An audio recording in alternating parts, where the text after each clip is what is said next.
Hello, everyone. Hello. How are you all doing? Welcome to another stream. As you can see, I am joined here by Brian Berletic of the New Atlas for what is our monthly conversation. How are you doing today, Brian? I'm doing very well. Great to be back. Thank you, as always, for having me on. Of course, of course. Well, wherever you are today, whether it's your morning, afternoon, evening, I know Brian is joining us all the way out east, so it is his late evening. But be sure to hit that like button, subscribe to the channel if you're new here, hit that notifications bell so you are at least having a chance to be notified by YouTube. And of course, there are many ways to support this work in the links in the description from Patreon, Substack. I also just started a buy me a coffee so you can do that as well. Welcome to all the moderators, to all the members, whether you're a Patreon member, Substack, or YouTube. So welcome everybody. But let's get started. Brian, first let's talk about the fact. So I spoke at the UN Security Council on August 17th. And what many people may not know is that you were the one who was able to pass along the message to the ambassador to the UN, the Russian ambassador to the UN. And so I'm very greatly appreciative of it. But I wanted to actually talk about some of the contents of what happened at the meeting and your reaction. So I gave my briefing. It was about 10 minutes long. We were slated 10 to 12 minutes. And what is so fascinating about UN Security Council meetings is how divided they are. So this was on the question of the dangers of Western armaments to Ukraine and how they pose huge barriers to actually getting to a peace negotiated settlement, peace. And the UK delegate called me a fringe journalist. France claimed that the whole meeting was to just spread Russian propaganda. But on the other hand, you had Gabon, you had the non-permanent members, Gabon, Mozambique, China. None of them politicized the meeting. They all called for a peaceful settlement, for a cessation of hostilities, and none of them attacked Russia. So you see this divide on the UN Security Council, what really I think is a global divide, where you have global South countries on the one hand, especially African countries, China, pushing for a peaceful settlement and one that is neutral in the sense that it satisfies the interests of all parties, while the UK, France, the United States, which chaired the meeting, which was actually a highlight for me. I really enjoyed sitting there giving alternative viewpoint while the United States had to wait all the way to the end to give their very canned remarks about how Russia is the evil one. Russia's doing all these bad things and that it's only Russia that needs to be held accountable. So I want to get your reaction to that because that was really the scene. I don't usually watch these meetings actually because I know how they're going to go. But it was interesting to be there and to see this divide play out in real time. So I want to kick it to you and your reactions. Well, I don't think that it's any surprise. It really is. It's the West versus the rest of the planet, actually, when you really think about the way things are divided in the UN and just in general on the global stage. Now, it's funny that they're calling you a fringe journalist or accusing you of Russian propaganda, because another topic that we're going to talk about today is how even in the Western media now, they are now saying all the things that we have been saying for months, if not over a year now, regarding the entire situation in Ukraine, the fact that channeling weapons into Ukraine is not going to solve the problem, that eventually they're going to have to negotiate, and that sending more weapons is just going to get more people killed in the meantime. And in addition to that, you were talking about this. There was a previous rounds of presentations that Max Blumenthal of the Gray Zone, he did a very good speech as well, talking about the corruption and the fact that these weapons are disappearing. They're going to end up on a battlefield somewhere else, some other conflict, almost certainly engineered by the West as well. Killing people somewhere else. So this is an endless cycle. you'd have to have been born yesterday not to be aware of this, or you'd have to be maliciously lying to try to pretend that this is just Russian propaganda that Danny is spewing at the UN Security Council. It really is becoming painfully obvious. It's becoming painful to watch the West lie about it. At one point in history, the West had the veneer of legitimacy, and they were able to say these things with confidence and really convince people. But I think that veneer is peeling off, and I think fewer and fewer people are buying into this now. Yeah, and in the flustered kind of way, I don't know if others were able to watch the full meeting. You could see the French delegate, the Swiss delegate, the the U.S. rep. They were flustered. I mean, this is you can see the out and out anger in the fact that they have to turn this into a Cold War kind of conflict. Like they can't actually promote or forward any kind of legitimate messaging. It is they claim it's all Russian propaganda, but really they're just spewing their own propaganda. And what's so funny about it is that for what you just said, like these arms, yeah, they're going to end up everywhere. They already are. And the US, NATO, they're trying to peel arms from basically all over the world just to keep this conflict going. And so, to see the desperation that there's so much anger toward Russia for just calling a meeting about a conflict that it's literally embroiled in, and that they all have a role to play in it, all of these Western countries, and they're mad. They're mad to simply have to sit around a table and discuss problems that they are actually facilitating, and the whole response to it is, no, we're not to blame. You're to blame. These arms sales, these shipments to Ukraine, they're not the reason why there's no peace in the region right now. It's just it is mind-boggling if you think about just how hypocritical it is. It is, and just think about it. What you're explaining? You're explaining that these people don't want to talk. They don't want dialogue. They just want to ship more weapons in and kill more people. And what sort of person thinks like that and sees problem solving in that way? And it really is the problem that is Western foreign policy. It has been this way for decades now, and they're getting more and more overt about this. They used to dress it up with a lot more, I would say, at least sane sounding diplomacy or excuses or rhetoric, but now it really is just naked violence and aggression. And as you say, they're flustered over people like you and I. And if they actually stopped and thought about your daily life or my daily life, if they could see it and they understood that, is someone like us a real threat to you? Are we really a cause to fluster you? And if that is the case, then there really is something very unsustainable about what you're doing. You should really think about that. Or just some random ordinary people out there just speaking the truth. If that is a threat to you, that is a real problem.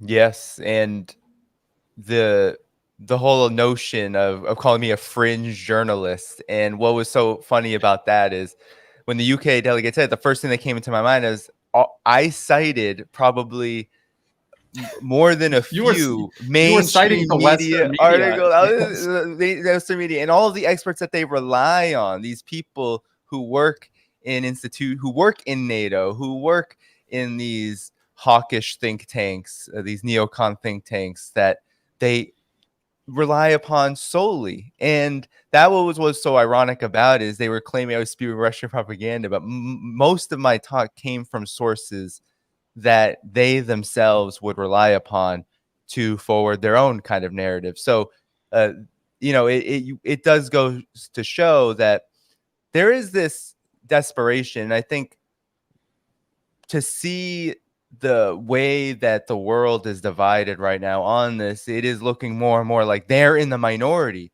but they are politicizing an international body and hoping to keep control of it. So Russia's side and all of the countries that, while they may not stand with Russia in the conflict, so to speak, most of the countries, the non-permanent members from Africa, even Brazil, which has a very complicated political situation, but Brazil was also not talking about Russia bad, Russia bad, Russia bad.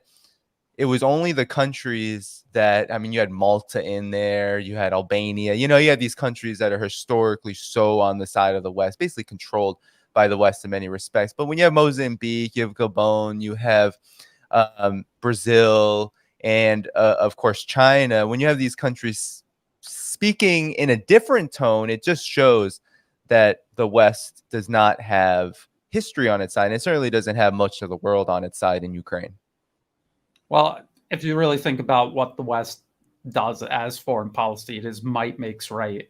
And they're no longer the mightiest. And they're having a very difficult time coping with this new reality. The emergence of multipolarism is the removal, the uprooting of unipolar hegemony. And now the US and its allies are unable to act with the impunity that they enjoyed for decades and decades. And if you really think about it, generations, really. So that this is all coming to an end, and they're not equipped to deal with it. They can't accept they cannot win, and they cannot accept defeat. So it's going to be a very ungraceful process.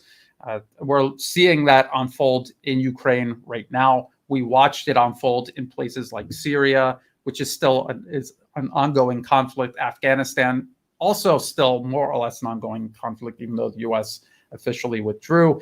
And we're also going to see this, I think, come to its height regarding the confrontation between the U.S. and China, because this is actually a nation, China, fully surpassing the U.S. by every metric imaginable. This is going to be a very difficult process for the West and the people in the West who cannot, they always talk about equality among people, but in reality, they're unable to actually accept that, yes, people in China are equal to people in America, plus they have many more people. So they're going to be a bigger and stronger nation. There's nothing to even be upset or alarmed about that. Then you have to ask yourself, then why is the U.S. so alarmed and upset about China surpassing the U.S.? So it is a very big problem. It goes far beyond this discussion about weapons going to Ukraine, but I think you're going to see this process play out everywhere. In every geopolitical topic, we're going to see this play out. Yeah, definitely. And what's so striking about sitting around the UN Security Council is you can see just how, I mean, first, Russia and China are the only countries willing to bring up topics such as these. But at the same time, Russia and China are also the only countries that sit on the permanent members that have a real vote on the, I mean, these are the votes that matter, that actually goes against the grain of what the United States. And of course, I mean, at this point, if you just listen to the full meeting and probably every other UN Security Council meeting at this point, you can see how the UK, France, and of course, whichever non-permanent members are kind of tagging along and fit within the US's sphere of influence. But these countries, the UK, France, they're just along for the ride. They're just literally repeating whatever the United States has to say about anything. And it's just so obvious that if it wasn't for Russia and China, the UN Security Council would just be a rubber stamp on US hegemony, Western imperial interference.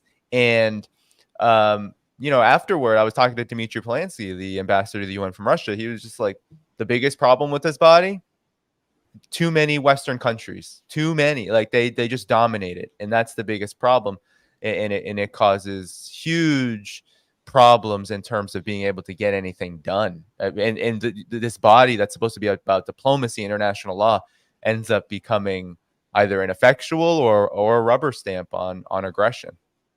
I think that's a good point. A lot of people dislike the United Nations, and you can't really blame them because the way it works in practice versus what it is principally, are two entirely different things. It really is a reflection of unipolarism, the idea of one nation dominating all others and enjoying impunity, being completely unrestrained, and using bodies like the UN as a rubber stamp. I think that has been the problem for decades and decades, since the end of World War II, really. And now we see this process of this shift from unipolarism to multipolarism. We're seeing it also play out in the United Nations. And we actually have seen the United States complaining about different bodies that they're no longer able to control and manipulate and influence the way they used to. This is becoming a real problem that we see them complaining about increasingly. You don't want to have any one country or even bloc controlling the United Nations. In order for it to work properly, there needs to be a balance of power. You're not ever going to create a perfect system. That is impossible because of the very nature of humanity. You cannot do that. But what you can do is create a balance of power with checks and balances to keep in check the worst impulses of individuals and also nations, and also, I guess you could say, blocs. In the case of the West, you're absolutely right. The United States does bring the rest of the West and other nations, not even in the West. Before we started, we said we might talk about this meeting between the US, Japan, and South Korea. Was it really a meeting between these three nations, or was it the West lining them up and telling them what they're going to be doing in terms of foreign policy for the next 5 years or so? So this is the problem.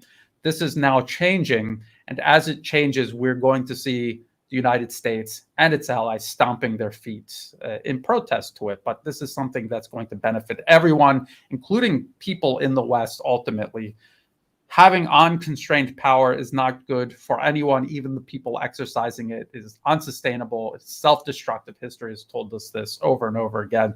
The U.S. is not going to be an exception. Indeed. And maybe now we can get to some of the nuts and bolts of what's happening in Ukraine. So I wanted to pull up an article that broke actually today, I believe it was, August 20th. So as we're speaking on this August 20th, the Washington Post, and this is not necessarily out of the ordinary right now. The Western mainstream media, the New York Times, CNN had a pretty damning assessment of what's happening in this counteroffensive for Ukraine.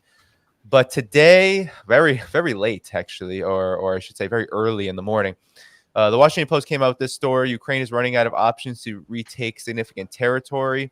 And I don't know if you all can see this. I can zoom in a little bit more. They highlight it for you. So generous of the Washington Post to highlight that Ukraine appears to be running out of options in a counteroffensive that officials originally framed as Kiev's crucial operation to retake significant territory from Russian forces this year.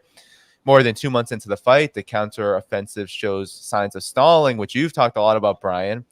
But Kiev's advances remain isolated to a handful of villages. Russian troops are pushing forward in the north, and a plan to train Ukrainian pilots on U.S.-made F-16s is delayed. So a new classified U.S. intelligence report has predicted that the counteroffensive will fail to reach the key southeastern city of Melitopol this year, stoking fears that the conflict is becoming a stalemate and international support could erode. So, Brian, talk to us about what's happening on the battlefield and why is it that Ukraine is having so much problem in this counteroffensive that we've been told all the way up until, I would say, just the last few weeks or so would be a huge success for Ukraine? Well, what we're looking at right now is the Western media simply acknowledging the reality that a lot of other people, including yourself, myself, many other analysts have been talking about, again, for months, if not over a year. We've been talking about this. We've been explaining the problem of trying to create new armies out of thin air and build up new brigades out of thin air. We had all of these Western analysts saying, no, Ukraine has this big advantage over Russia. They have all of NATO helping them reconstitute brigades. They have all of this equipment coming in. They can train Ukrainian soldiers, bring them up to NATO standards, and this will be a game changer for Ukraine versus Russia, who has a poorly trained military, poorly led, poorly equipped. Everything about the Russian military is circling the drain, and everything is looking up for Ukraine. But if you looked into the details of even what the Western media was reporting, because that's all I do with my analysis, all I do is I read through Western media, reading what Western military analysts, politicians, military leaders say, and I simply draw the conclusions that they refuse to because of a political imperative that they have. They cannot acknowledge that all of this does not add up for victory for Ukraine. They're not allowed to acknowledge this, but I'm able to do that. I look through all the information that they presented, and that's the conclusions that I presented. That we're looking at a multitude of problems that have been accumulating over the months. We've talked many times about things like ammunition. The United States cannot find enough Soviet-era 152 millimeter ammunition to send Ukraine. No one in Europe makes enough of it to send to Ukraine to sustain their rates of fire. They can't even build, manufacture, produce enough of their own 155 millimeter artillery ammunition. They are planning to expand production, both the US and Europe, by 2027. They have this plan of making so many shells by 2027. But if you look at the actual numbers, it's still less than what Russia is producing right now. Again, according to Western sources, the amount of artillery Russia is producing, artillery rounds that they're producing each month, is going to be more. It is right now more than what the US and Europe plan to make by 2027. So this is a huge problem. That is an unsolvable problem. There's no way to solve this problem. Expanding production takes months, if not years, to do. Finding more people to work in your factories, physically expanding the factories, scaling this up takes time. It's not something you could do overnight. So this is one problem that the US and its allies have in sustaining this proxy war against Russia and Ukraine.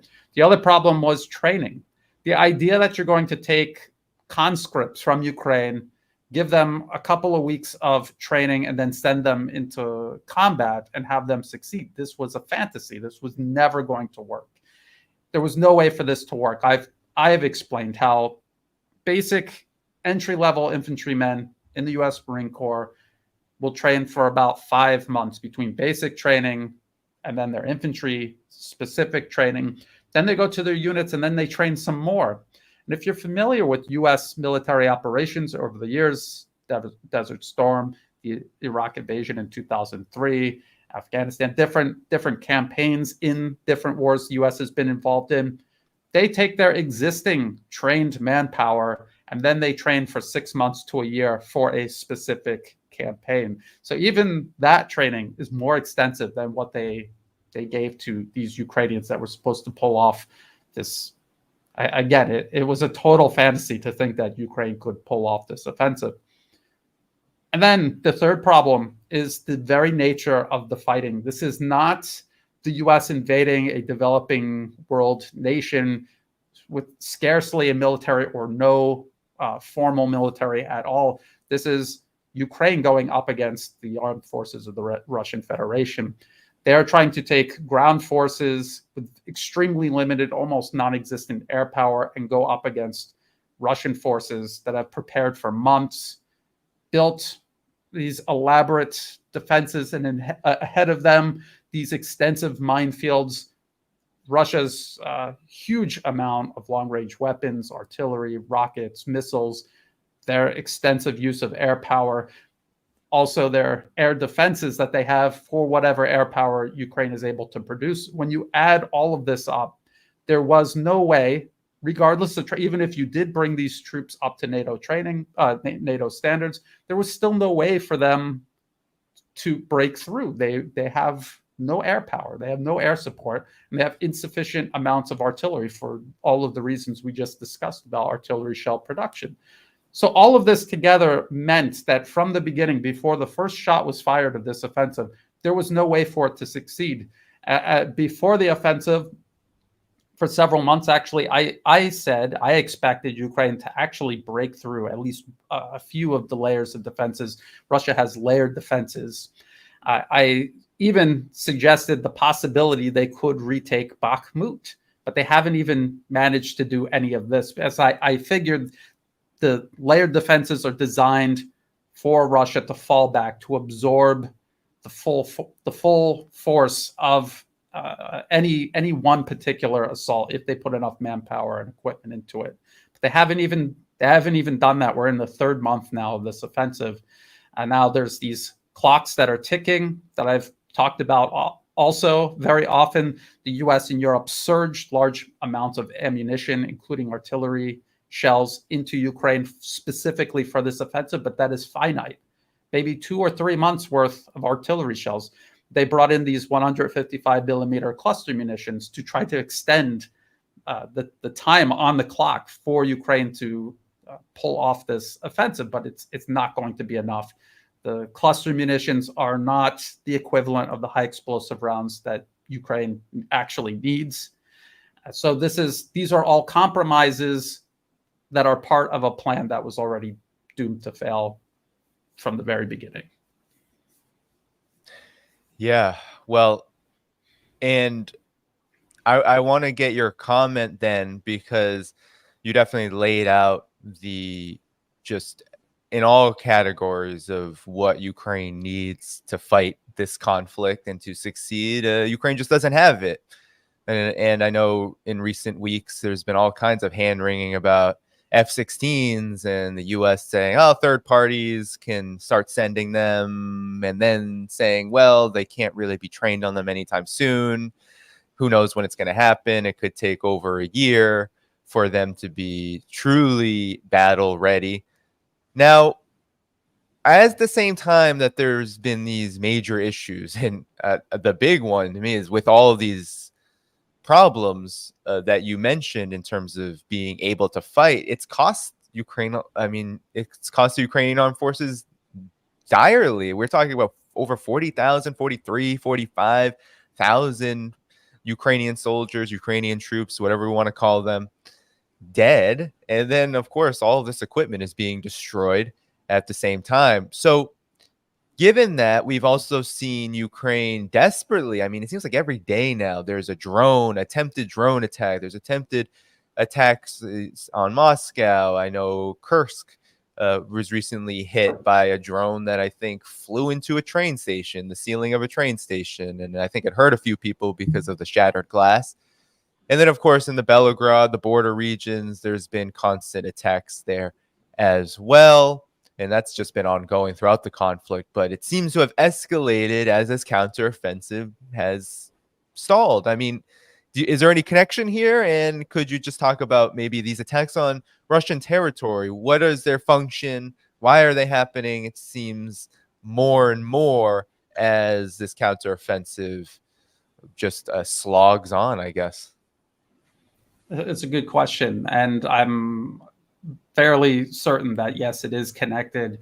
Either this drone campaign was designed to coincide with the offensive, and it was supposed to, because again, I am certain that there are military and political leaders in the West who knew the offensive, just in terms of tactics and strategy, was doomed to fail. There was another component, a psychological and political component they hoped would panic Russia into breaking, withdrawing, the government collapsing in Moscow, possibly. They were hoping for some other factor to grant Ukraine some sort of victory, and it just never happened. That said, they are still carrying these drone attacks out. The purpose of doing this is to distract away from the failure of the offensive. Alexander Mikuris of the Duran went over an article in The Guardian, again, citing Western analysts who were talking about how this is just psychological. There is no strategic objective for these drone strikes. They're not going to have any impact at all on Russia's war-making capabilities. And people might argue with that. There was just one this week, a drone attack on an airfield, a Russian military airfield inside of Russia. Tupolev Tu-22M3 is one of these long-range bombers, was damaged or possibly destroyed. The problem is that Russia has a lot of these bombers. They still manufacture these bombers. So unless you're doing that every day or almost every single day, it is not going to have an impact on Russia's ability to carry out this military operation. So what are they achieving then? The idea is that they're boosting morale back at home in Ukraine, and they're creating anger, division, undermining political unity in Russia, but it's not having that impact. It never does. This is the reason why terrorist campaigns almost always fail, because what it's actually doing is unifying the people in Russia further. People who are on the fence or indifferent, they're being forced to pay attention to this conflict. And of course, as they do, they understand how important it is for them to work together and get past this. So in actuality, it's accelerating Ukraine's defeat. It is not working toward any sort of Ukrainian victory. Yes, and the desperation of it, they mainly fail is what every report I see. They mainly fail. They get intercepted. They end up flying, yes, crashing somewhere. I mean, on the one hand, though, you do mention the psychological campaign. I could get the thinking here, because I was thinking about like Alex Christoforou, I know, was recently in Moscow, and I could think, well, that might be scary, walking around the streets. The drones may at any point crash somewhere, even if they're failing. It does create some kind of problems, but at the same time, the desperation is real. I wanted to pull up something that for you to comment on that's also recently reported. Now, we were talking about the Washington Post and how they are now sounding the alarm about the counteroffensive. Well, Politico came out with an interesting piece as well recently, which I find to be, because months ago, Mark Milley, the chair of the Joint Chiefs of Staff, he did say, hey, maybe there needs to be, this conflict, I think his comments were, this conflict is going to end in a negotiated settlement, so might as well do it now. And now Politico is saying Milley had a point, because more and more U.S. officials are starting to come around to this. So the question is, should we have listened to him? So this was back in November. He said that's a good time for peace talks because the winter season is tough and Ukraine was supposedly in a stronger military position. And of course, nobody listened to him, right? If the end state of Ukraine is a free, independent, sovereign country with its territory intact, that will take considerable level of effort yet to come. That's going to take a long time, but you can also achieve these objectives maybe through some kind of diplomatic means. So anyway, I wanted to just bring this up because U.S. officials are starting to say, if we acknowledge we're not going to do this forever, then what are we going to do? There's obviously desperation. We may have missed a window to push for earlier talks. This is what anonymous officials are now saying.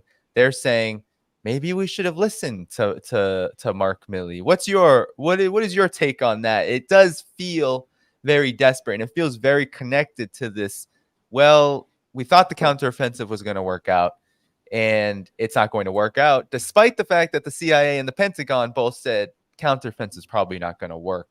But what's your analysis here? If we understand fully how this entire conflict came to be, when the United States decided to overthrow the elected government of Ukraine in 2014, from that point onward, it was the United States that, number one, stripped Ukraine of its sovereignty. It installed a client regime into power that answered to Washington at the expense of Ukraine, everyone in Ukraine, no matter who they were, where they sat on the political spectrum. This was at their expense for Washington's pursuit of its geopolitical objectives. When we look at what was going on from 2014 onward, and the way this has escalated, at every single point, Russia has said, look, if you just do the Minsk agreements, all of Ukraine will be intact, of course, except for Crimea. That was the price that the U.S. and their proxies paid for overthrowing the elected government in Ukraine, stripping Ukraine of its sovereignty. If you honor the Minsk agreements, all the rest of Ukraine will be intact.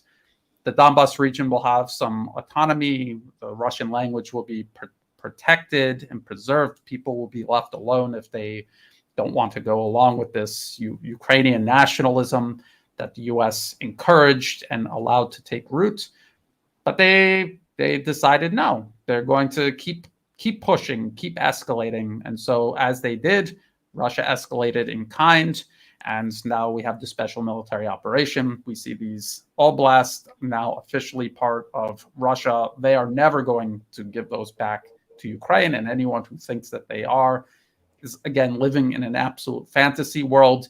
And there is the possibility that additional oblasts may be absorbed by the Russian Federation. So every single day that goes by, Ukraine is in a weaker position, and they will have less of their nation, their people to work with when they finally do go to the negotiation table. The United States doesn't care, though, because, again, this is a proxy war. You fight a proxy war, so somebody else pays the price for your war.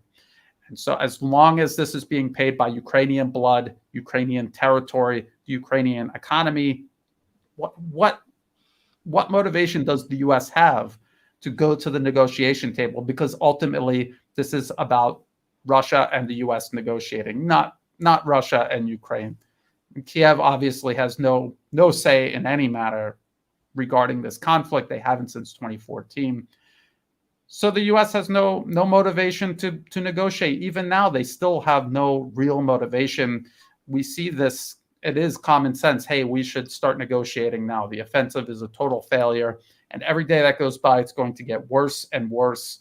There is no plan B after this offensive. We have exhausted our military means to wage this proxy war, but they're still going to hesitate because they can still, in their mind, kick the can down the road, just like they did in Afghanistan. How obvious was it that Afghanistan was not going to work out the way that the U.S. wanted? But how long did the U.S. try anyway? So 20 years. Exactly. And so, unfortunately, this is the same situation Ukraine is in. It's the same situation occupied parts of Syria face right now. And this is only going to end when Russia and its allies, the rest of the world, they will create the conditions on the ground and around the globe that make it physically impossible for the U.S. to use Ukraine in this manner any further. And that is what is going to eventually introduce peace, stability, and some sort of restoration and reconstruction of everything that's been destroyed in this process.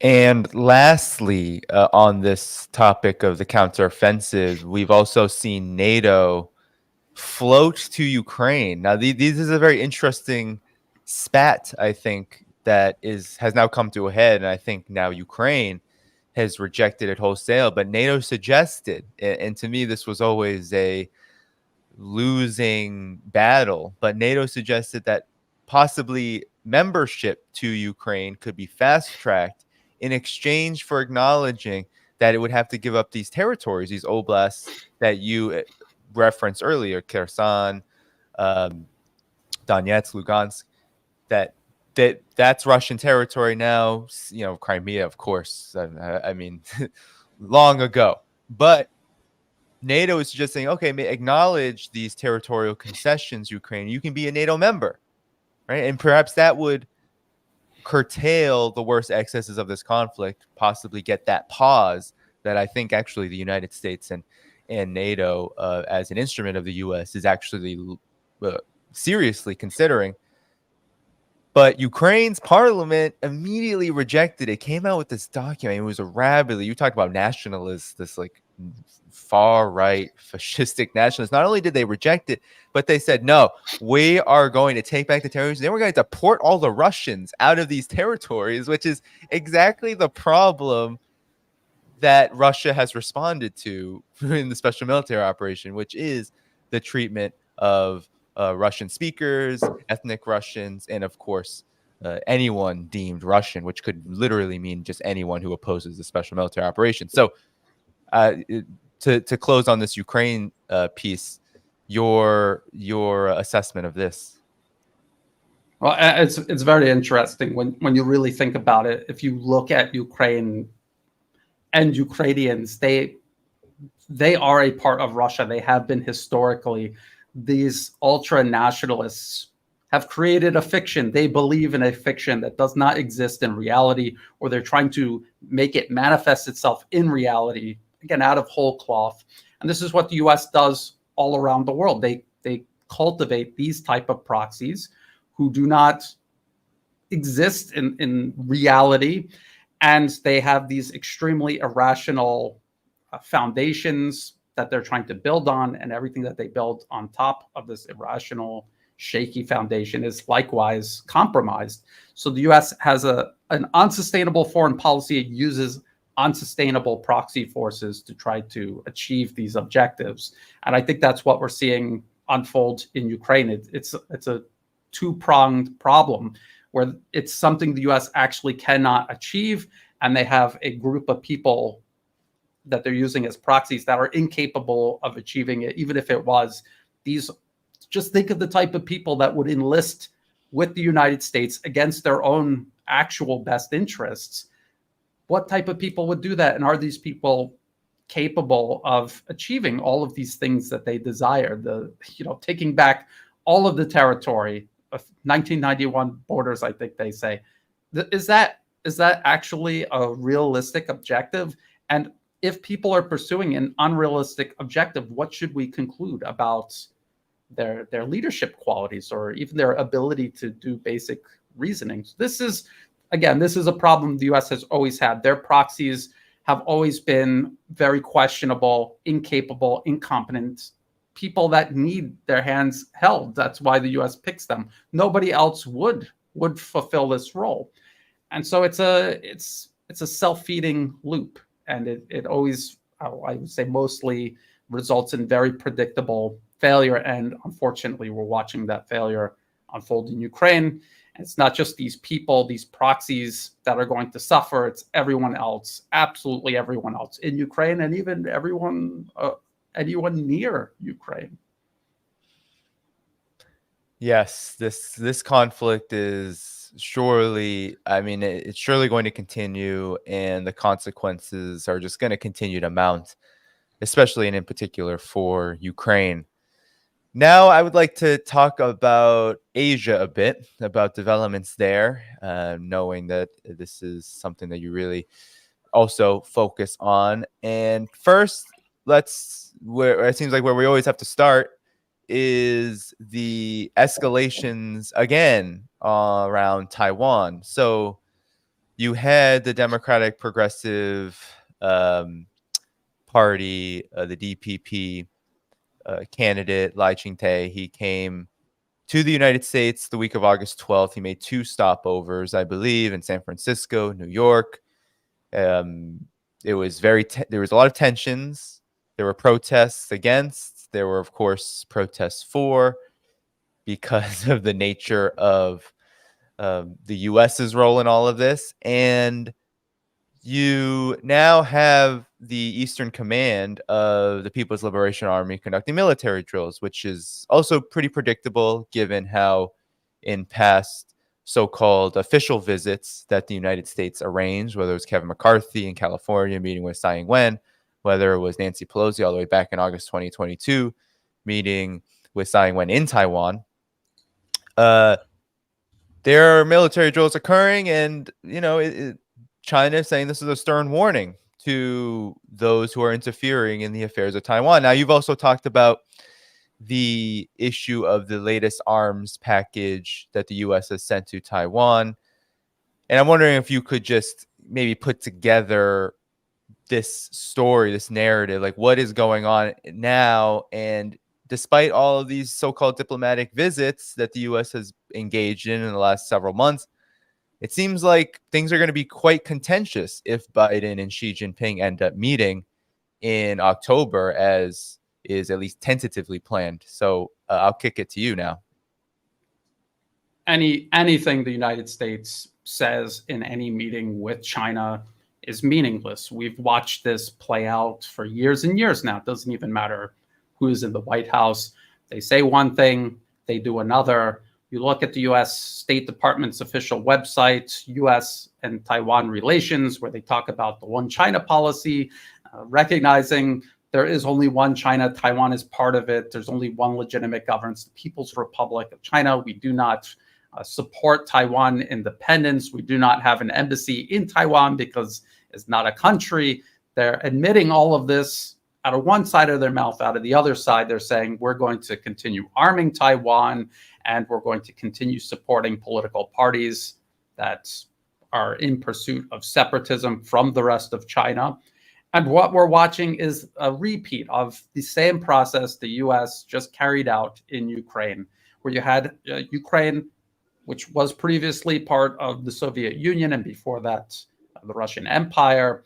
We see them cultivating anti-Russian segments of the population in Ukraine, turning them against their own culture, their own language, their own history, and building up a political party that will irrationally oppose anything Russian, even if it means cutting off themselves economically, politically, and plunging themselves into a military conflict. The exact same thing is now happening in Taiwan. And a lot of people try to make, I think, false comparisons between, say, Crimea and Taiwan. And they say if Crimea can join the Russian Federation, why can't Taiwan pursue independence? And I always point out that we see the United States interfering in Taiwan. This project pushing towards separatism, this is an American project, a project born in Washington and on Wall Street, is part of maintaining and expanding American hegemony around the globe, and more specifically primacy in Asia, and especially over China. It's not a process that benefits the actual people living on Taiwan. And as I pointed out many times before, these US government and arms industry funded think tanks do war games where they say, yes, Taiwan would definitely win in any armed conflict with China as long as we step in and help out. Of course, all infrastructure and industry would be scoured off the surface of Taiwan, but they would keep their political autonomy. And when they say political autonomy, when you really think about that, they don't have any political autonomy. They're part of China, and if they were to separate from China, they would be entirely dependent on the United States economically, militarily, and politically. The DPP itself is a creation of Washington through the National Endowment for Democracy, years and years and years of pumping money into the local Taiwan political landscape, into media, into education. It is entirely artificial, and anything that comes out of it will be completely dependent on the United States. So it is by no means genuine independence. It is simply US-sponsored separatism to create an unsinkable aircraft carrier for the United States right off the coast of mainland China. That is what this is all about. Now, you mentioned the arms package that the US put together. They're actually using the same presidential drawdown authority that the US is using for Ukraine, where they're taking existing weapons in US stockpiles and sending them to Ukraine. They're now doing this for Taiwan. And they're sending things like, in some instances, there's the Patriot air defense system. We can see all the problems that is having in Ukraine. And before that, Saudi Arabia. They are sending anti-ship missiles that have questionable utility. And what was the last thing? The drones, the Reaper drone, an unarmed version of the Reaper drone, which we've already seen fail again in and around Ukraine, in Syria. Now they're going to send these to Taiwan. So what is the purpose of sending weapons that have questionable utility or are proven incapable in a conflict against a peer or near peer competitor like Russia or China? What is the point of sending these type of weapons to Taiwan if it's not going to enhance their security? It's to provoke China. That is the purpose of all of this. It's to provoke China. It is to fuel an armed conflict that the US can use to advance its own geopolitical agenda against China, which is to encircle, contain, divide, and destroy China, to eliminate it as a peer competitor. Yes. And, this everything you said is on point, and I think one of the interesting things about this too is from the perspective of what's gone on in Ukraine. It seems like for NATO and the United States, what they've done is, I mean, they've created this I mean, it's been called a meat grinder before, but this counteroffensive, the casualties are so staggering. It does make me wonder about a Taiwan situation. If there was a conflict there, if they even tried a proxy conflict there, what kind of manpower issues would they have? Taiwan's a very small island, and it would have, I mean the buy-in, right? The connections between Taiwan and China economically. What kind of buy-in would they have? Would the United States have in such a war? You would attempt to mobilize the several million people that live there, but at the same time, how long could that go on? Given that the situation in Ukraine, we're seeing what, upwards of 500,000 people dead or displaced. Those kind of numbers are staggering in and of themselves. The Taiwan situation seems like it would be even more, at least on a per capita basis, just like it would be like a massacre almost. Like what would happen if there was a conflict to spark there? But I'm wondering about what your assessment of that would be, just on the manpower level, the weapons themselves. If they fail, that just means more dead people. Yes, and they most certainly will fail, because we're watching them fail right now in Ukraine. And I don't know what people think when they think about China in terms of its military capabilities, but it has similar, if not better, military capabilities in certain areas than Russia. In certain areas, Russia has the edge. In certain areas, the US still has the edge. But overall, we can see what the main deciding factor is in Ukraine. It's military industrial capacity, and no one on earth has more capacity than China. It's not even a close race. It's not even a close second. So just that alone, thinking about the type of conflict playing out in Ukraine, if that were to play out with Taiwan, with China's military industrial capacity, it's as you say, it would be a massacre. And I hope it never happens. And I hope that people living on Taiwan realize that they are going to be the next Ukraine, and that there's no benefit to them at all. I hope the people in the DPP understand that they're going to be the next Zelensky, and all Zelensky is the next. No one even remembers the names of the U.S. proxies in, say, Syria or in Libya or any of these other places. The U.S. has done this very same process. A lot of people imagine that somehow China is going to storm the beaches of Taiwan, when in reality, and again, even according to U.S. think tanks, they have the largest missile inventory on Earth. They would use missiles. They would use long-range missiles and air power to wipe out any military facility on Taiwan, on the island of Taiwan. And then they would use their ships, or again, also their missiles and air power, to blockade the entire island. Nothing will go in or out unless the rest of China says so. And when you add up all of that, it's going to be even worse than Ukraine, much worse. Ukraine still benefits from land borders with the rest of Europe. They're able to bring in all of this equipment. Even still, that you can see what the problems are over time. But for Taiwan, it wouldn't even be able to do that. It would not even benefit from these land borders that Ukraine has. So and then again, the United States acknowledges how hopeless this would be, which is why they need to sell to the American people and the rest of the world their direct and immediate involvement in any conflict that takes place within China over Taiwan. And so they would have to get involved immediately. And even that, they admit that they would suffer large numbers of casualties, American casualties, hundreds of warplanes, multiple ships, including 2 or 3 aircraft carriers, perhaps. So it would be a huge conflict for the U.S. They would suffer losses that they have not seen in the 21st century. And I would say that those estimates are a little bit too optimistic. I don't think they will do nearly as well. They're fighting a war crossing the entire Pacific right off the coast of China.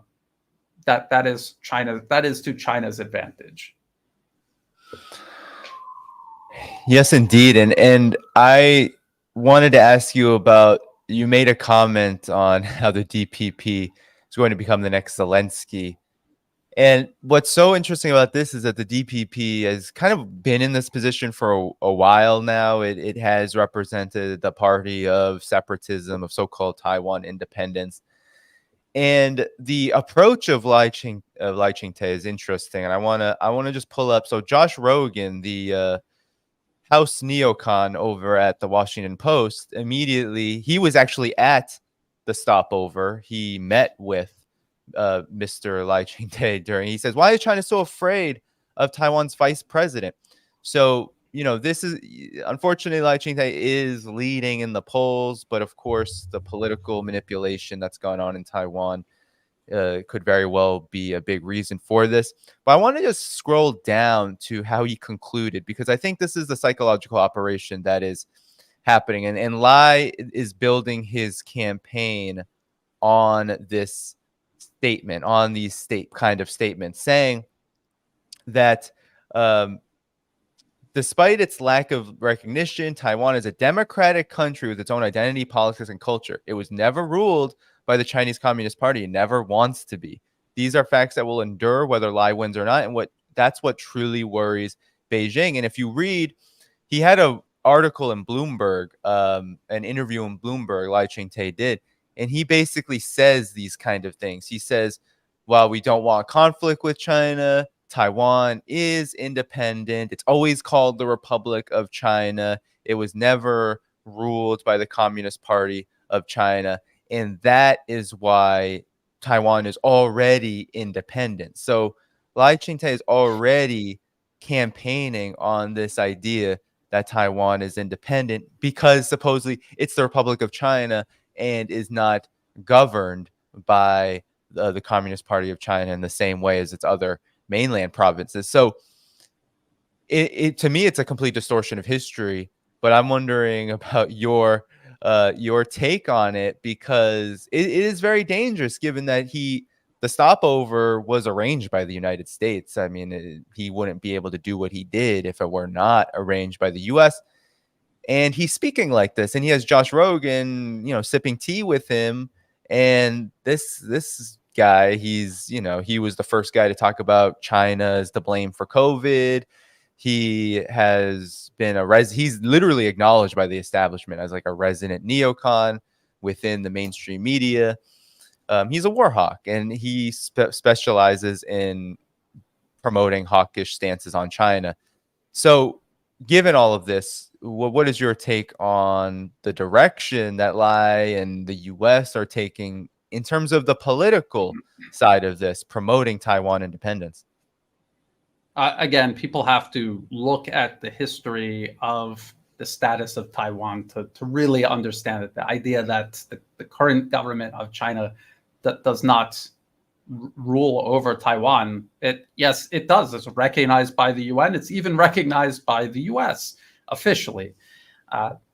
No, they don't have total control over Taiwan. And again, it's entirely a factor of U.S. interference, U.S. military and political interference. U.S. literally had thousands and thousands of troops stationed on Taiwan to prevent the civil war that the now Republic of China, they lost. They soundly lost it. They completely lost that civil war. The U.S. propped them up artificially by stationing U.S. troops there. And then after they acknowledged the one China policy, they still used the U.S. military, its massive presence all across Asia, to protect these separatists, these remnants of this civil war that by all other measures should have been swept away and Taiwan allowed to fully reunify with the rest of China. If you look at Taiwan economically, it has reunified with the rest of China. It's dependent on the rest of China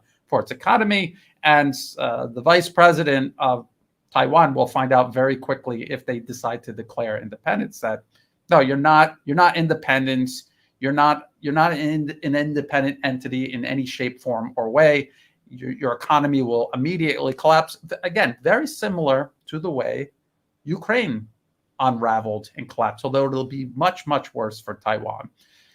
If people remember, after 2014, the new U.S. installed client regime in Kiev decided to start cutting all of its ties off with Russia. All of its cooperation ended. A lot of that cooperation sustained Ukrainian industry, military, industrial, aerospace industry, everything.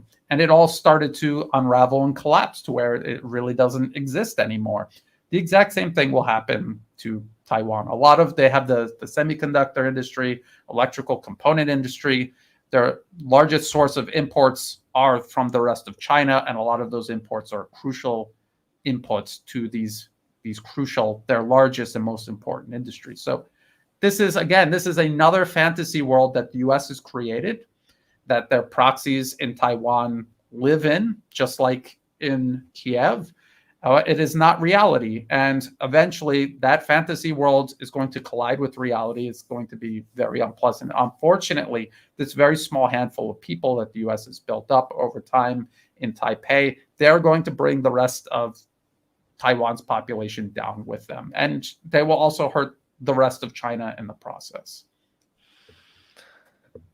Yeah, no, the situation is grim. We're talking about a grim situation in Ukraine, but these escalations with Taiwan, they're grim in the sense that the future, what the future holds, is indeed dark if the United States keeps going down. Well, what I believe, and I think many now are seeing is a suicidal path. It's surely going to destabilize everything economically, militarily, just globally, and it'll create just huge shockwaves that I don't think, just like I don't think NATO and the United States were prepared in Ukraine. They're not prepared for what would happen if a conflict were to ignite with China on this question.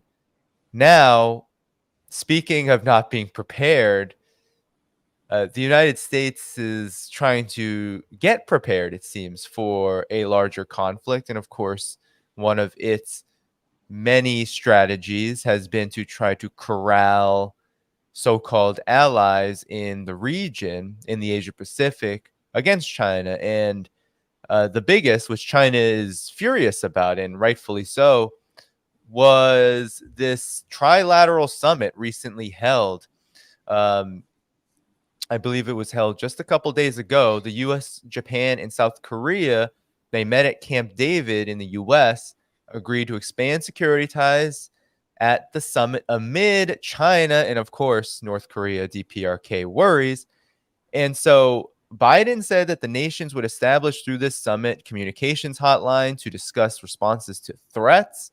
He announced the agreements, including what the leaders termed the Camp David principles, at the close of talks with the two presidents of South Korea and Japan. Our countries are stronger and the world will be safer as we stand together. I know this is a belief we all three share. The purpose of our trilateral security cooperation is and will remain to promote and enhance peace and stability in the region, the leader's statement said. So Biden maintained that the summit was not about China, but was focused on broader security issues. Yet the leaders in their joint summit concluding statement noted China's dangerous and aggressive action in the South China Sea, and they said that they strongly oppose any unilateral attempts to change the status quo in the waters. And of course, the DPRK, North Korea, was a big part of this as well. China has rebuked this visit, has rebuked this summit as really an igniter of a new Cold War. It said that this is a literal embodiment of what this is all about, creating bloc confrontation, and that it in fact is about China. And of course, it's also about the DPRK. Now, before I get to you, Brian, I just wanted the last point on this. You had Newsweek report at the same time. And when I was at the UN Security Council, this is a talking point that is becoming increasingly prevalent among the Western countries, among the collective West, that Russia is now being aided by the DPRK and Iran with certain weapons. And now there is, of course, narratives that China, Russia, and the DPRK are going to counter this trilateral security pact led by the United States, and that this is an increasing worry for the military industrial complex and the collective West. So given all of this, how do you see this playing out? Why is this happening now? Like, why is it so necessary to try to galvanize, especially these two countries, both against China and North Korea? And what do you make of these rumors that maybe there's a counter pact between China, Russia, and the DPRK? The West is very concerned about this. At the UN Security Council, they couldn't stop talking about North Korea, and how Russia is reneging on its commitments to the international community by even just talking to the DPRK. Well, I think the conversation has gone full circle because we began talking about the United Nations and how it's essentially co-opted by the United States and how it desperately needs a greater balance of power. I believe Russia and China they had their arms twisted into going along with what were essentially U.S.-led sanctions and restrictions and condemnation placed upon North Korea. And now I think they see that the time is right to start working their way out from under that. That does not truly represent the best interest of either China or Russia. And so why should they continue adhering to it, especially when the motivation of the United States was self-interest, had nothing to do with global security, peace, or prosperity, or stability. Now, this trilateral meeting between the United States, Japan, and South Korea, there's an odd one out in this group. Who is it? It's the US. They're not even located in Asia. So they're having this meeting with these two nations that actually are located in Asia, and they're having the meeting not even anywhere in Asia. And it really in a way reflects the reality that the United States is a modern day empire, and these are their modern day vassals. They do what the United States tells them to do. The US is very concerned and does need to continuously rally Japan and South Korea, because nothing that the United States is asking Japan or South Korea to do represents anything in their own best interest. And again, look at trade. South Korea and Japan do huge amounts of trade with China. I think depending on what year, China is their largest trade partner. And so what do they benefit from by going along with the US on this road to inevitable war with China? It will destabilize the region, and it will destroy the economies of everyone there. No one will be spared from this. So why would they go along with it? And they only go along with it for the same reason the government in Kiev is going along with this proxy war against Russia, because they do not represent the best interests of the people of Ukraine. They represent an answer to Washington. And the same goes for the governments in South Korea and also Japan. So then there's the idea of, well, we're getting together to deal with these security concerns. All of these security concerns are in relation to conflicts or tensions that the U.S. has created itself. There are disputes in the South China Sea, and there are disputes far beyond the South China Sea between all of the nations in the region. A lot of people don't realize this, but it's not just, say, Vietnam and the Philippines and Malaysia. They have these overlapping disputes with China, but they also have disputes with one another. And they can get very heated, but at the same time, they all still have very good relationships with each other. The disputes, no matter how heated they get, they never escalate toward anything resembling a conflict. They're always resolved bilaterally. The United States has inserted itself into this process. They are deliberately escalating these disputes into a conflict, either regionally or even internationally. And again, the purpose is to create a pretext to rally all of these countries together against China, even despite the fact that they also have disputes in the South China Sea with each other. That's something that they don't even touch or talk about. So we have to keep all of this in mind. We have to look at how the U.S. has used the same process to destabilize and destroy all of Europe. for a very long time now, transformed Eastern Europe into a basket case, an irrationally anti-Russian basket case. And now this has extended to the rest of Europe, where they're cutting themselves off from cheap energy that they had been getting from Russia. They're cutting all of their economic ties off from Russia, and they're investing all of their money into the military means to wage a proxy war against Russia rather than investing it in their own people. This same process now might be repeated here in Asia if people don't expose it and more importantly fight back against it. This cannot be allowed to happen. Asia is the engine of progress right now on Earth, and the U.S. is not just trying to contain China; it's trying to contain all of Asia. They do not want to see development anywhere in Asia, not just China. That is the reality of this that a lot of people don't see. They think, oh, Thailand and the Philippines and Malaysia and Japan and South Korea, they'll all join together with the US and contain China. But in reality, what they are doing is containing all of Asia. They are containing themselves by subordinating themselves to a nation that exists on the other side of the planet. Yes, and the sense I get of this trilateral pact is that it's really an opportunistic move on the United States. We've seen these moves made already, AUKUS, the Quad. There's all sorts of so-called multilateral arrangements, which is really just the United States doing its best to get India, Japan, Australia, the UK, any country it can to organize themselves around an anti-China agenda, around a growing conflict with China. The United States desperately wants to fight and is trying in its best way to do so. And you mentioned Ukraine and how the United States has done the same thing there.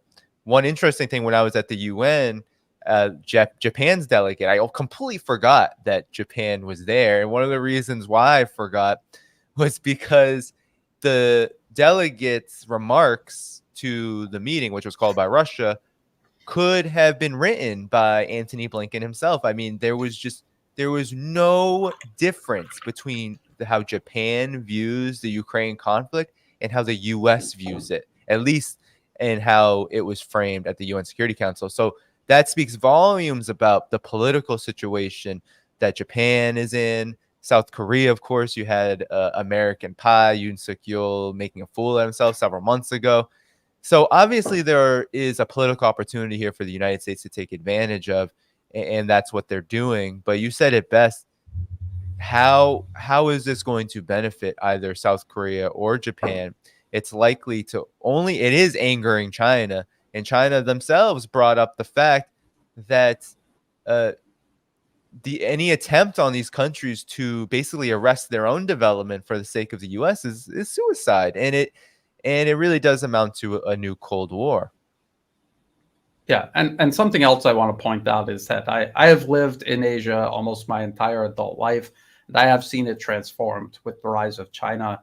I can see the differences between the way the United States interacts with, say, Southeast Asia and the way China interacts with Southeast Asia.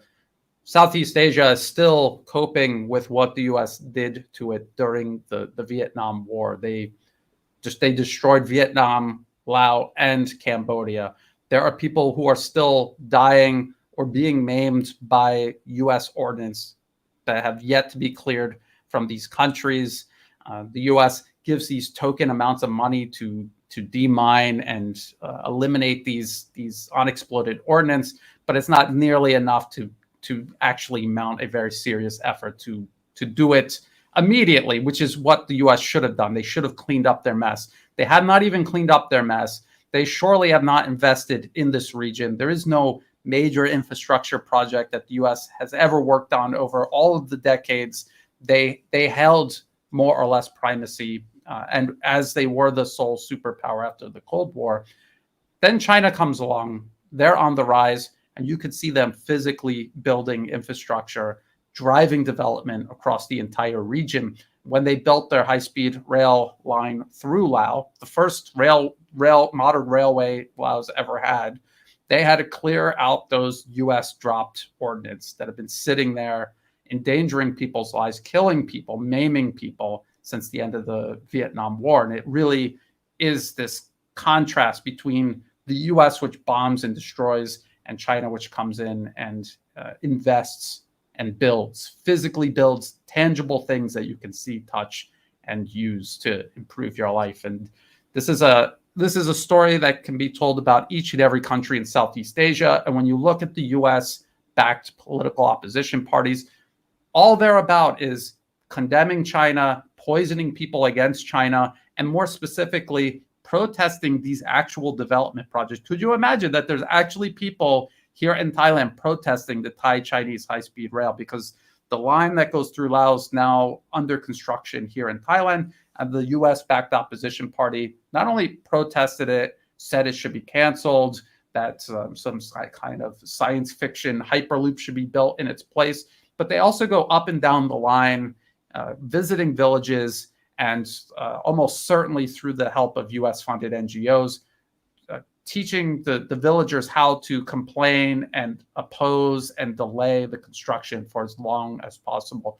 That is the US answer to the Belt and Road Initiative. And China's positive influence over Southeast Asia is to oppose it, and in places like Myanmar, physically attack and destroy the infrastructure. So this is where the real battle lines actually are. And I think it's important that we point this out, because we see the Western media talking about debt trap diplomacy, or it's about the US and China, but it really is about China picking itself up out of poverty and then helping other nations do likewise. They're interested in trade and economic development, and it shows. And the United States is actually physically using proxies to attack and destroy, cutting railways, cutting roadways and pipelines. I mean, this is what they're actually doing right now. And in many ways, the war has already been ongoing by proxy. The US has used opposition groups everywhere from Pakistan to Myanmar to the opposition here in Thailand to oppose and even in some cases physically attack the infrastructure. Yeah, and in recent days, I think over the last week, there were reports from Thailand actually that China and Thailand are cooperating more closely on anti-terror military drills. Do you feel like that's a response to these proxy attacks led by so-called protesters and literal terrorists that are targeting this kind of infrastructure? In Thailand, probably not directly, but in a sense, yes. A lot of the cooperation between elements within Thailand and China, and also together with Russia, this is all about diversifying Thailand's relationship within the world, making sure that it's not too dependent on any one nation, but also most certainly creating checks and balances against US influence here. Every nation in Southeast Asia wants to do business with the United States. It's a huge nation. As one of the largest populations on Earth, it is a huge market. They want to sell their products to the United States, and they also want to import products from the United States. The problem is they don't want to be told what to do as the price for doing business with the US. No one tells the US what to do when they do business around the world. Why should any nation tolerate the US dictating to them or how you should run your internal political affairs just to get access to the US market? So this is going to be an enduring problem. And if the US forces these nations to choose, I think they will choose multipolarism. And it's a no-brainer. China is going to have a larger economy. It already has a much larger market than the United States does. It really is a no-brainer. Plus, China never tells nations how to run their internal political affairs.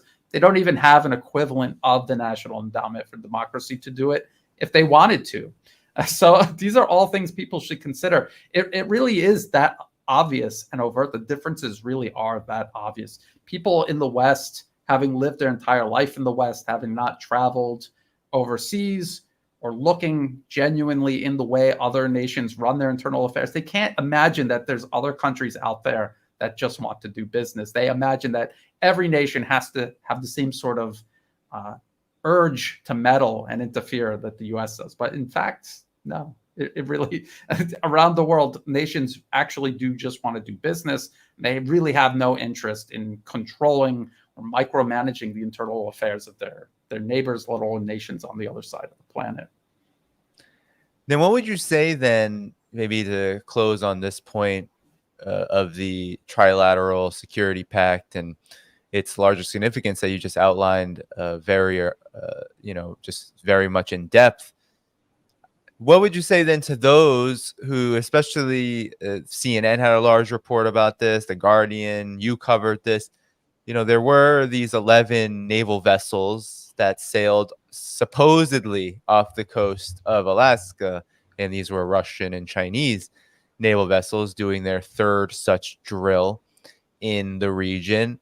What would you say then to that? Because you mentioned the South China Sea and how that's often a point of contention, and how the U.S. says, well, look at, and of course it tries to get all of its allies to say, look at China, they're being so aggressive there.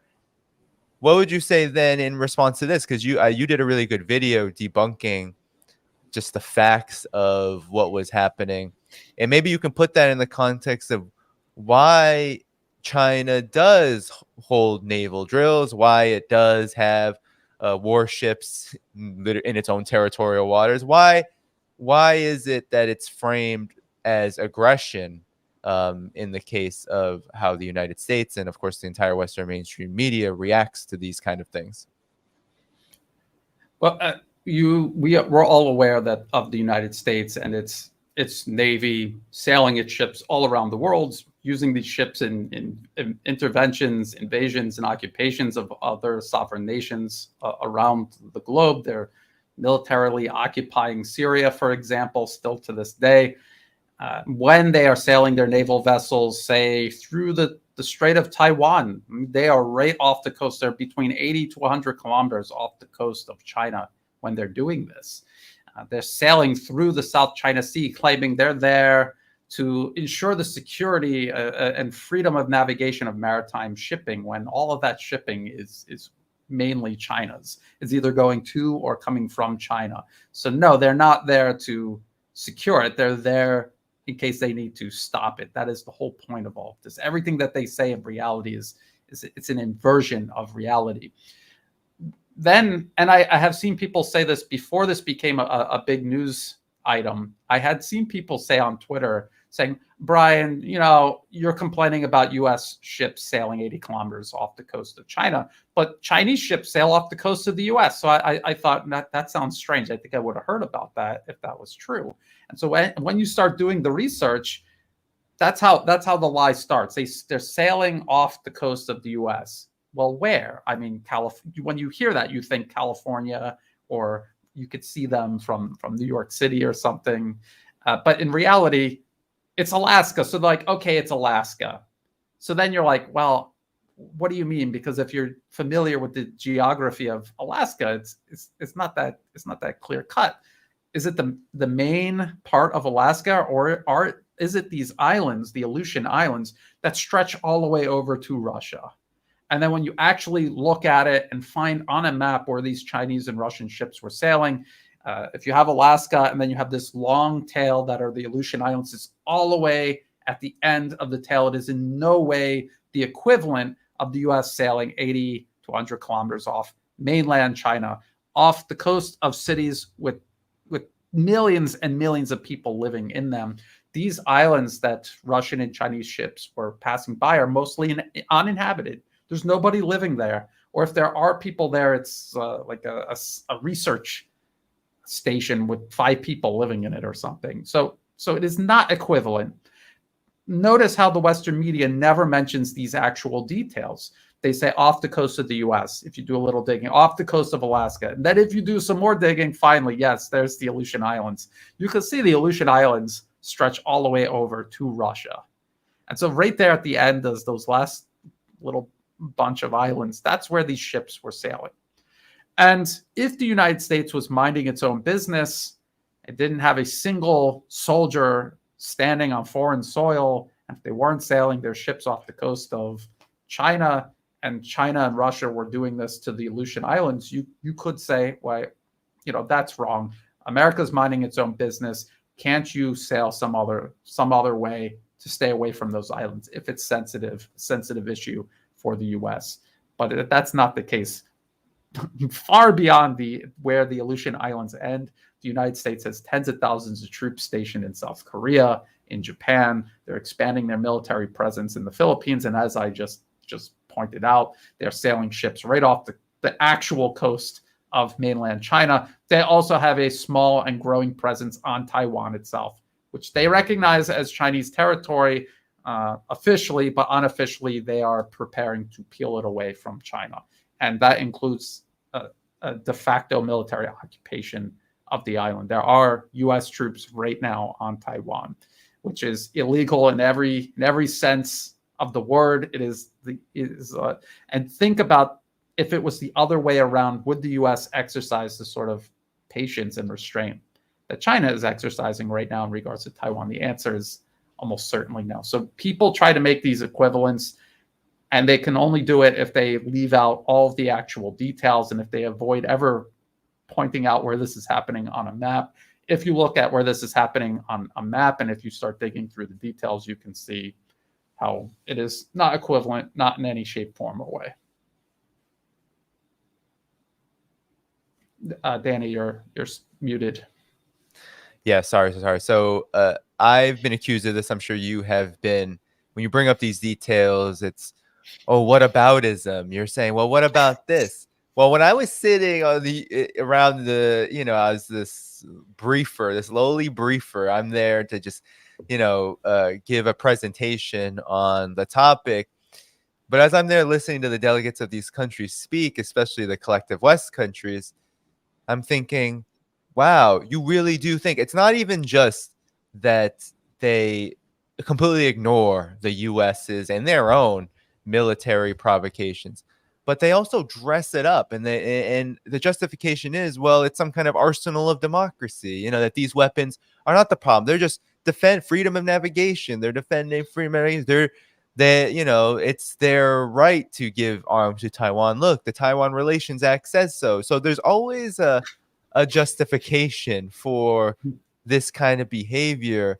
But even if you were to just do a one-to-one comparison, China, the United States, Russia, the United States, it's not even close in terms of what kind of presence the U.S. has in all of these regions, whether we're talking about Eastern Europe and the way NATO encirclement, or whether we're talking about in the Asia Pacific. That is where the U.S. is basically set up almost entirely. I mean, of course, it has a huge presence all over the world, but in the Asia Pacific, that's where its presence is by far the biggest. And of course, South Korea and Japan, we were just talking about them. That's where they have their biggest outposts. That's where they have the most military bases. That's where they have the most troops stationed.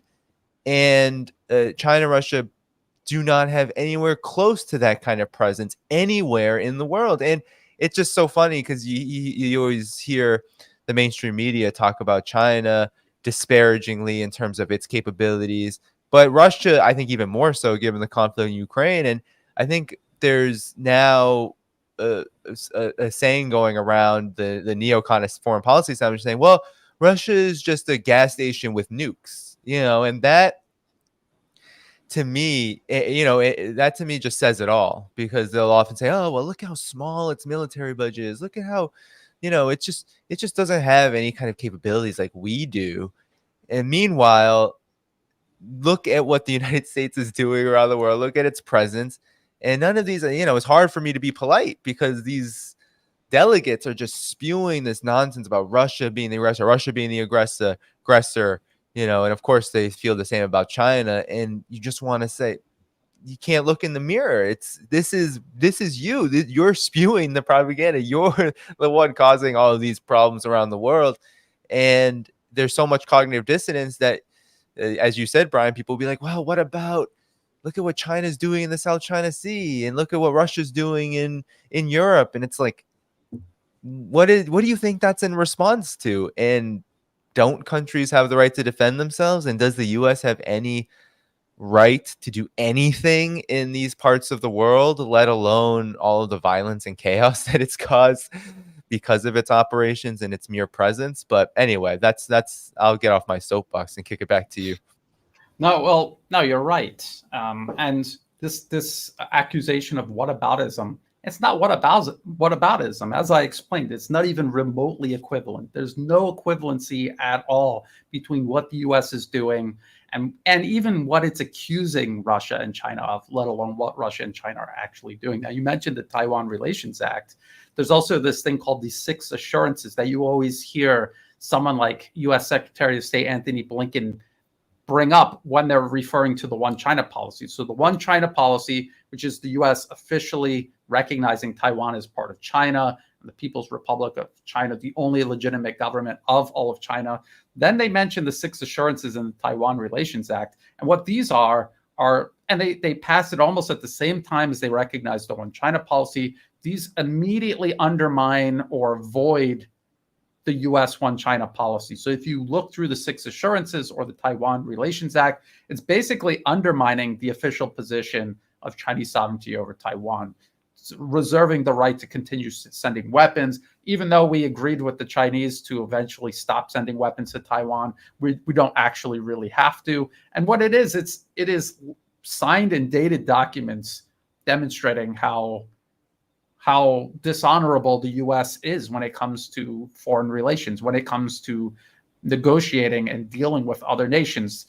We saw the violation of the Minsk agreements, for example, the collective West bragging about how they were just using it to buy time. This is what the United States and its unipolar international order does. This is why you see nations unable to deal with the U.S. They cannot sit down and talk with the U.S. because they know anything that we were talking about President Biden eventually meeting with President Xi Jinping of China, how nothing can come out of these meetings because nothing the U.S. says can be trusted, nothing they promise to do, nothing they even sign their name on a document ensuring can be trusted. So this is the problem. When we see Iran or North Korea continuing to pursue military capabilities, this is self-preservation. They're not doing it because they're evil. They're doing this because it's a matter of self-preservation. If they do not do this, if they do not have a deterrent against U.S. military aggression, the U.S. will invade, destroy their entire country, and subordinate their people, just like they've done to, say, South Korea, for example, or other nations in the Middle East, part of Syria, Iraq to a large extent. So we have to keep all of this in mind. The U.S. creates terms like whataboutism as just another part of the smokescreen. They do all of these things behind. When you actually look at it, there is no defense. There is no equivalency. There is no, well, they're doing it too. No, really, it is just the United States that has hundreds of military bases around the globe, that is illegally occupying multiple nations around the globe, thousands of miles from their own shores, based on pretexts that were deliberate lies. There is no equivalency. Even with Russia in Ukraine, we can look at the justification Russia used, and we can see how that's grounded in reality versus, say, weapons of mass destruction, which even the U.S. admitted was a lie, which was a fabrication. So we really do have to keep all of these things in mind when we discuss this. Indeed, yes. And maybe we can close on this note. I wanted to ask you, I know you don't generally cover it, but I'm sure you've seen the developments taking place. There is a BRICS summit, which Russia and China are, of course, a huge part of, making up the R and the C of BRICS. And it's happening in the next few days. I believe it's the 22nd to the 24th in South Africa. And I'm just wondering how you see this development, because you do talk a lot about multipolarity. BRICS has gotten so much more attention than I think it ever really has. It was seen as really just small fries in terms of multilateral mechanisms for quite some time. But now it's taken on just a much bigger place on the world stage. And a lot of that is also because the US and the collective West, they're reacting to it quite strongly. They're trying to play up divides among the BRICS countries. They're getting increasingly worried about what it's going to mean for global finance. You have major economists in the Financial Times and places like that worrying about what it means for BRICS to get so big, these countries, and for them to chart their own kind of mechanisms for trade and development. So, and of course, the currency conversation has been happening. Is there going to be a new currency? So, what has been your, take and understanding of what's going on and the significance of this meeting that's happening in South Africa with all that it portends?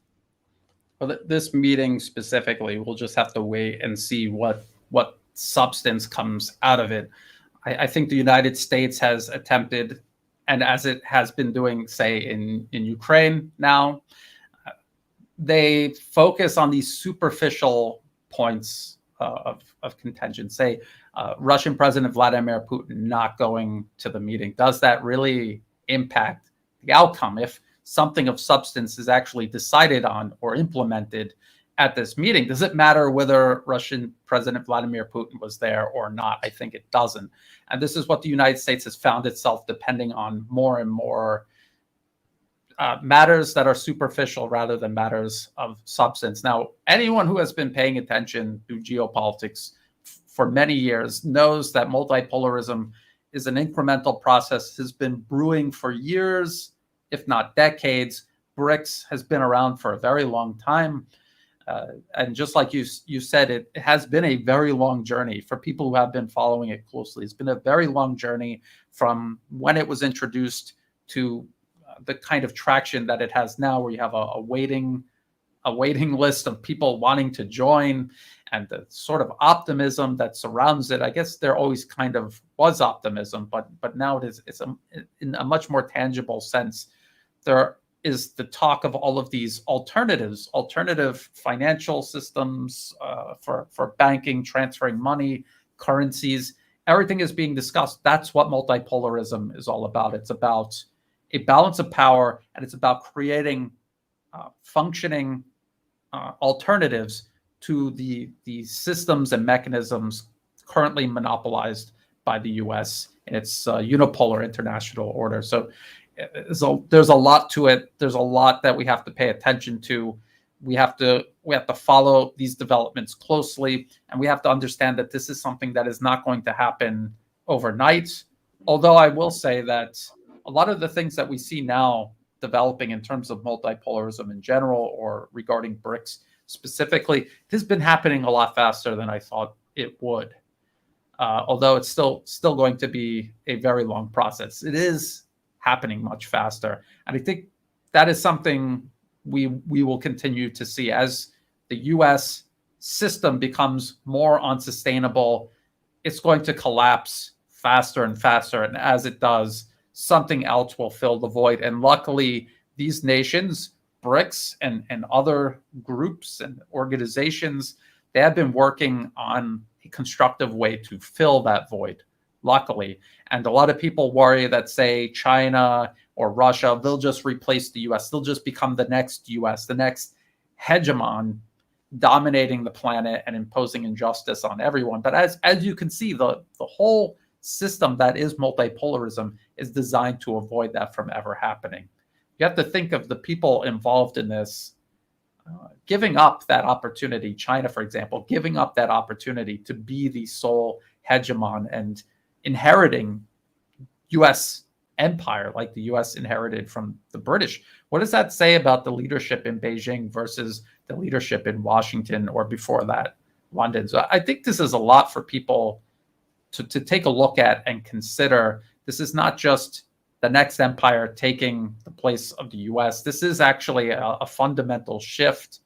And we all have a role to play. We all have to find a way to invest in multipolarism. Again, it is about alternatives. And every single day we are faced with the choice of investing in, say, a company outside of the US-led unipolar order, or paying into some Wall Street dwelling giant multinational corporation. That is something we all can do as individuals. And on an international scale, we see organizations like BRICS or the Shanghai Cooperation Organization. They're doing this on a much, much larger scale. Yeah, and I've heard this too. Of course, there's a lot of naysayers of BRICS, of multipolarity in general, that it's just, empire without US hegemony.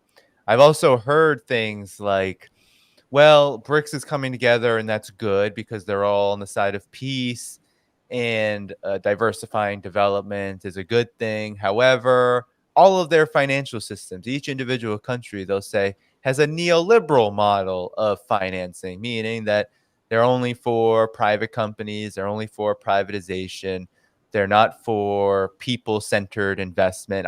I kind of find this a bit insulting and maybe just counterfactual completely, because I think one of the reasons why BRICS is so much bigger is because Russia and China have actually bucked the trend of neoliberalism, because Russia has been able to skirt sanctions by really focusing on its domestic economy and its own internal development, with a lot of government support in that milieu. And then with China, I don't even understand where this comes from, because its central bank is really a pillar to all of its domestic agenda, let alone its multilateral and economic cooperation around the world. Like the way that it spends money, the way China spends money, is far different than how the US or how the collective West spends money. There's a reason why China has all of this domestic development and these advances and its ability to build this kind of infrastructure. And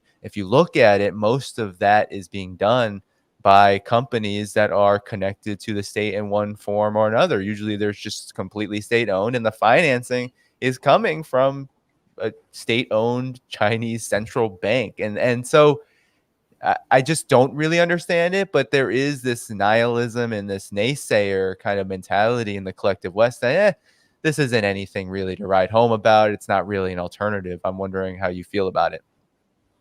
I think that's a really good point. And beyond that, many nations are rolling out what they call central bank digital currencies, and there's a lot of fear and paranoia surrounding them. When you really think about it, it is a very powerful implement, and it could be horrifically abused. And that is something that we should all be concerned about. But just like anything else, it is technology. It can be used for good. It can also be used for tremendous harm. At the end of the day, it's all about that balance of power. Multipolarism is a balance of power on the global stage. Nations internally must cultivate a balance of power to make sure that no single institution or corporation or organization accumulates unchecked power that they can then use something like that and abuse it, use it against the people rather than for the people within our provinces or states, within our communities, even within households. There has to be a balance of power. People cannot, if you have a system that has lopsided power, there almost certainly will be abuse. So we have to keep that in mind. And it doesn't matter what implements are laying around your house or as part of your financial policy as a nation, whatever is laying around, it will be abused horrifically if that balance of power is not maintained. So this is what we have to understand, that it's not about central bank digital currencies. It's about how it's going to be used. The system in which it exists and operates, is there balance of power, or is this horrible lopsided imbalance like we see in the United States or in the European Union? Does that exist? And again, there aren't even central bank digital currencies in the West yet. And yet we see horrific abuse of the financial system against the people rather than for the people. You don't need something like that. So we have to keep all of this in mind, all of these things that pop up. Technology is going to constantly develop. New things are going to come out. It'll have tremendous power to help and also harm. I think multipolarism itself is made possible by technology, by the ability for people, so many people on so many levels in society to communicate and talk with each other and work together. I think that is what has made multipolarism viable. We have to keep all of that in mind and not get distracted by what I think are false narratives that distract away from this, and people saying that it's neoliberal or whatever they're talking about to kind of try to negate the significance of all of this. We have to be realistic. We also have to check ourselves and make sure we're not being overly optimistic. Make sure we are scrutinizing, being objective about everything, both the good and the bad.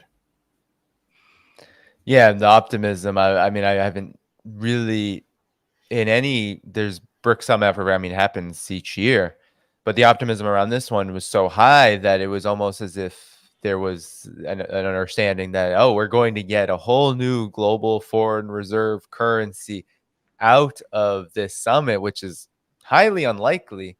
Yeah. But I think a lot of that enthusiasm has come out of this context where Russia has done very well as probably any country could do in bypassing, defending itself from the negative impact of sanctions.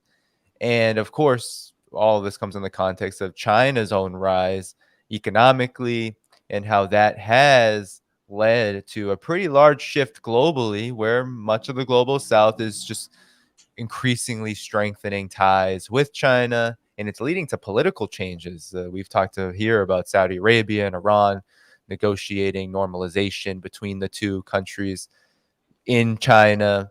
Also, you've had Russia become more assertive diplomatically too, helping to bring Turkey and Syria a bit closer together, as as Turkey has literally been at war with Syria since the beginning of the conflict.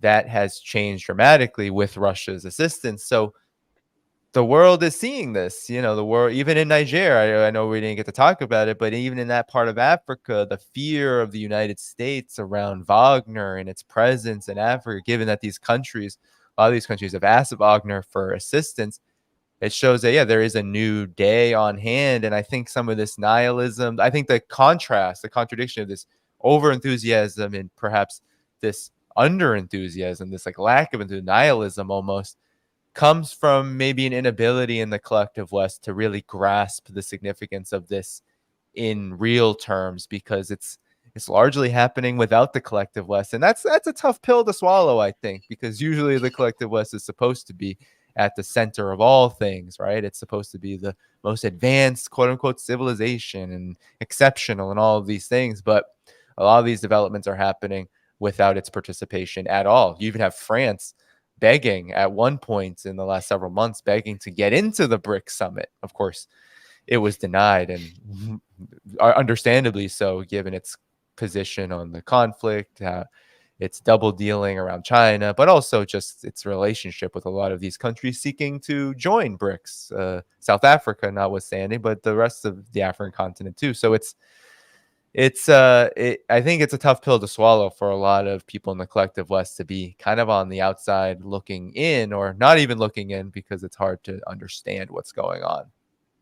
And I think it's important for us to keep in mind that a lot of these people who are so pessimistic about multipolarism or who have doubts about it, again, I believe that these are people who have not gone overseas. They have not seen China or the rest of Asia. They have not seen a nation where the government is not perfect, but is actually investing in its own nation and the people living there. And when you experience that, and you can compare and contrast with your experience living in a nation like, say, the United States, you realize that there are really two different worlds at work here. And you can see the United States, the special interests that drive foreign and domestic policy. You can see them fashioning specific policies to eliminate this concept of using a nation's resources for the people actually living in that country. You can see how they're trying to steamroll over that, and the fight within these nations to prevent that from being taken from them. So this is a real battle that is taking place. If you don't think that it is, you should probably try to go overseas and try experiencing life in a nation that does invest in itself and in its people, to see, new infrastructure constantly being built, even here in Thailand, constantly being built everywhere, even leaving cities and going through the countryside, brand new roads, properly maintained. I mean, it's something that I never experienced in the United States. I could see that there are nations out there, and these are the nations involved in multipolarism. This is a global movement. This is real. People need to understand that it exists. And if you can't necessarily travel overseas, start doing research into, independent of Western media, into these infrastructure projects that, say, China is building domestically or around the globe, or other projects other nations are working on, and see for yourself. Try to see for yourself. Yeah, well, I think this is a good place to actually close on. We've been going almost for 2 hours. Thanks so much for your time, Brian. So for those who are maybe new here, and maybe even new to Brian and his work at the New Atlas, his channel is actually tagged in the video title. So you can go over there, subscribe, find all of his work and all the ways to support him. And of course, before you leave here, please do hit that like button before you go. Subscribe to the channel if you're new. Hit the notification bell as well so you're notified when videos come out and when streams are available. And of course, please do support this work if you are able to financially. You can do so on Patreon, Substack. I have a Buy Me a Coffee now, which I'm really late getting. But all of those links can be found in the video description. Before we go, Brian, do you have anything else that you want to add? Well, as always, thank you for having me on. I always enjoy these conversations. I also try to keep an eye on the live chat, and I appreciate all the constructive comments popping up there. So thanks, and I look forward to our next conversation.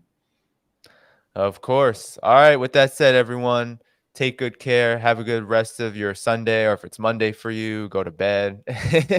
All right, Brian, have a good evening, and we'll end here.